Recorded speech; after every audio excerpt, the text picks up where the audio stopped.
Assalamualaikum warahmatullahi wabarakatuh. Teman-teman yang soleh dan solihah, apa kabarnya hari ini? Semoga kalian semua selalu sehat dan dalam lindungan Allah Subhanahu wa Ta'ala. Oke, teman-teman, ketemu lagi di pembelajaran tematik tema 4C subtema 2 tentang keberagaman makhluk hidup di lingkungan sekitarku. Oke, untuk mengawali pembelajaran kita kali ini, alangkah baiknya kita mengucapkan basmalah terlebih dahulu bersama-sama. Bismillahirrahmanirrahim. Nah, teman-teman, apakah kalian sudah melakukan tugas literasi hari ini? Ya, untuk yang belum, jangan lupa tugas literasi kita hari ini adalah halaman 66 sampai dengan 71. Kalian boleh menggarisbawahi untuk poin-poin penting yang terdapat pada teks bacaan tersebut. Nah, masih ingatkah tentang hadis pertemuan sebelumnya?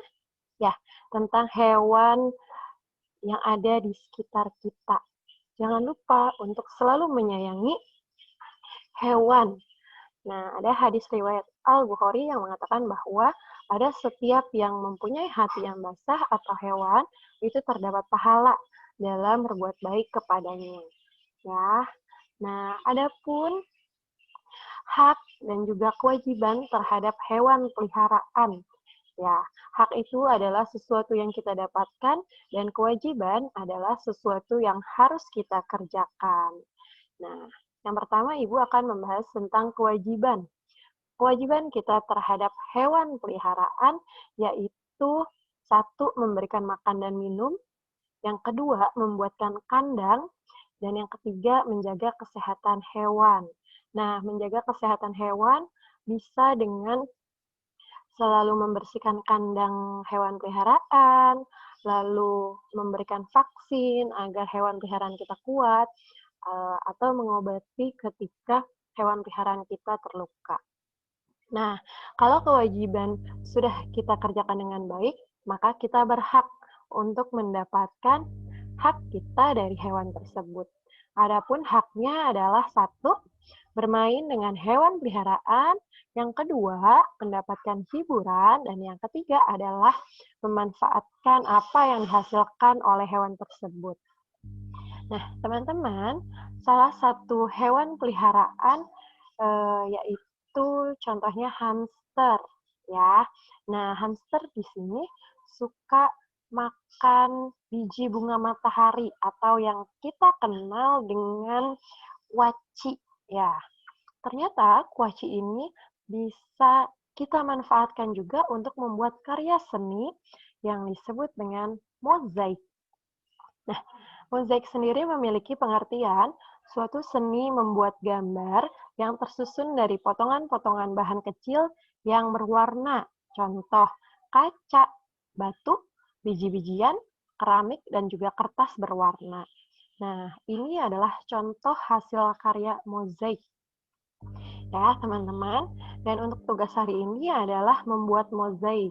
Untuk gambar dan juga bahannya, silahkan kalian tentukan masing-masing. Nah, pada pertemuan minggu lalu sempat dibahas juga tentang kolase. Kalau kolase dan mozaik itu memiliki perbedaan dari bahannya, ya. Jadi kalau untuk mozaik hanya satu jenis bahannya. Misal mau pakai biji-bijian. Nah, biji-bijiannya boleh terdiri dari kacang hijau, jagung kering, beras merah, atau biji-bijian yang lainnya. Tapi satu macam ya. Nah, kalau kolase itu bervariasi. Untuk memberikan warnanya, dia menggunakan biji-bijian dicampur dengan kertas berwarna dan juga bahan yang lainnya. Ya, nah berikutnya Ibu akan membahas tentang hewan langka. Apakah hamster itu termasuk hewan langka? Bukan, ya. Terus apa sih yang dimaksud dengan hewan langka? Hewan langka itu adalah hewan yang sulit sekali ditemukan di alam bebas atau yang terancam punah. Ya. Nah, contohnya adalah yang di darat, itu ada harimau Sumatera, dan yang di air itu ada ikan hiu. Kenapa hewan tersebut bisa langka? Ya, adapun penyebab kelangkaan hewan itu sendiri yaitu satu, banyak sekali diburu oleh manusia. Yang kedua, karena faktor bencana, karena kebakaran, tsunami, gempa bumi, atau yang lainnya. Yang ketiga adalah perubahan alam dari cuaca atau dari suhunya. Lalu yang keempat ada dari perilaku manusia. Contohnya adalah kegiatan illegal logging atau penebangan hutan secara liar. Nah, bagaimana kalau kelangkaan hewan itu terus terjadi? Ya, hewan tersebut lama-kelamaan bisa menjadi punah, teman-teman. Adapun penyebab hewan terancam punah, yang pertama adalah kehilangan habitatnya. Habitat itu adalah tempat tinggal. Tadi, faktor dari bencana alam atau dari perilaku manusia yang telah merusak habitat hewan yang ada. Yang kedua, eksploitasi alam. Ya, nah alam yang ada banyak sekali dieksploitasi oleh manusia, seperti berburu atau memancing. Itu merupakan salah satu penyebab hewan dapat terancam punah. Dan yang ketiga adalah polusi. Polusi dapat menyebabkan kepunahan suatu spesies, ya, karena dampak polusi pada hewan adalah gangguan reproduksi dan juga gangguan sistem syaraf sehingga hewan berperilaku tidak wajar. Lalu, siapakah yang bertanggung jawab untuk menjaga hewan dan juga lingkungan yang ada? Ya, yang harus menjaganya adalah kita. Karena kalau bukan kita, siapa lagi? Ya, semua orang bertanggung jawab untuk menjaga hewan dan juga lingkungan sekitar. Nah, teman-teman, adapun hewan itu dikategorikan berdasarkan habitat atau tempat tinggalnya. Ya, yang pertama ada hewan terestrial atau hewan yang hidup di darat. Cirinya adalah bernafas menggunakan paru-paru dan mempunyai 4 kaki. Contohnya ada kuda, singa, harimau, anjing, kucing, unta, dan masih banyak lagi. Yang kedua, ada hewan arboreal atau hewan terensial yang selalu ada di atas pohon. Maksudnya adalah hewan yang hidup di darat, bernafas dengan paru-paru, memiliki 4 kaki, lalu dia hidupnya di atas pohon. Contohnya, monyet, bunglon, tupai, dan masih banyak lagi. Yang ketiga adalah hewan air, hewan yang hidupnya di air. Dia bernafas menggunakan insang. Contohnya ikan, kepiting, gurita, dan yang lainnya. Dan yang keempat, ada hewan amfibi, yaitu hewan yang hidup di darat dan juga di air. Ya, cirinya bernafas dengan paru-paru. Sedangkan saat di dalam air, dia bernafas menggunakan pori-pori kulit. Contohnya kadal, katak, dan buaya.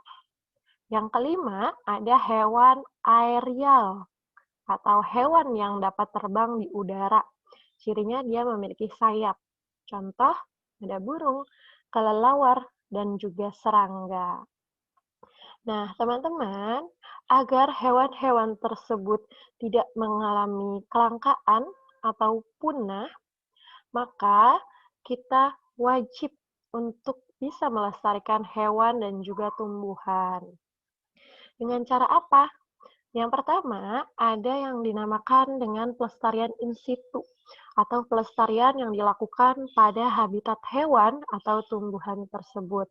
Contohnya dengan membuat suaka marga satwa, hutan lindung, dan taman nasional. Kalau suaka marga satwa itu untuk hewan, hutan lindung untuk tumbuhan, taman nasional itu bisa untuk hewan dan juga tumbuhan. Yang kedua, ada pelestarian ex situ, yang artinya pelestarian yang dilakukan di luar habitat hewan atau tumbuhan tersebut. Contohnya ada kebun botani, kebun binatang, dan juga pusat penangkaran. Nah, selain itu, adapun pelestarian hewan dan tumbuhan yang bisa kita lakukan, yaitu dengan cara satu, tidak memburu hewan secara sembarangan. Yang kedua, kita harus bisa melindungi spesies yang sudah langka. Yang ketiga, membudidayakan spesies langka. Dan yang keempat, menggunakan sumber daya alternatif sebagai pengganti sumber daya alam. Lalu, usaha yang bisa dilakukan oleh pemerintah, yaitu satu, menetapkan suaka marga satwa untuk hewan, lalu yang kedua menetapkan cagar alam, yang ketiga menetapkan hutan lindung, yang keempat melakukan inseminasi buatan pada hewan, dan yang kelima melakukan kultur jaringan. Untuk lebih jelasnya, kalian bisa baca kembali di buku paketnya halaman 79 ya. Nah, teman-teman, sekian penjelasan dari Ibu. Berikutnya untuk tugas kalian hari ini. Yang pertama, yaitu membuat mozaik seperti yang sudah Ibu jelaskan tadi di awal, dengan gambar dan juga bahan bebas. Ya, nanti hasilnya jangan lupa difoto. Yang kedua, menyalin dan mengisi tabel tentang ciri-ciri khusus hewan. Contohnya nanti setelah slide berikut, atau bisa juga dilihat pada buku paket halaman 68. Nah, untuk mengisi tabel tersebut, kalian harus baca dulu buku paketnya halaman 66 dan juga 67. Lalu jangan lupa, kalau sudah selesai, tugas kalian difoto dan dilaporkan via WA ke Walas masing-masing. Nah, ini adalah contoh tabelnya, ya. Tabel ciri-ciri khusus hewan. Hewannya ada 3, kucing, burung, dan ikan. Nah, kita bedakan dari tempat tinggal, lalu kepala, badan, kaki, dan ekor. Di sini sudah Ibu kasih contoh. Untuk selanjutnya silahkan lengkapi sendiri. Jangan lupa dibuatkan dengan rapih dan ditulis di buku tulis. Oke, sekian penjelasan dari Ibu. Terima kasih. Mohon maaf apabila ada salah-salah kata dalam menjelaskan. Wassalamualaikum warahmatullahi wabarakatuh.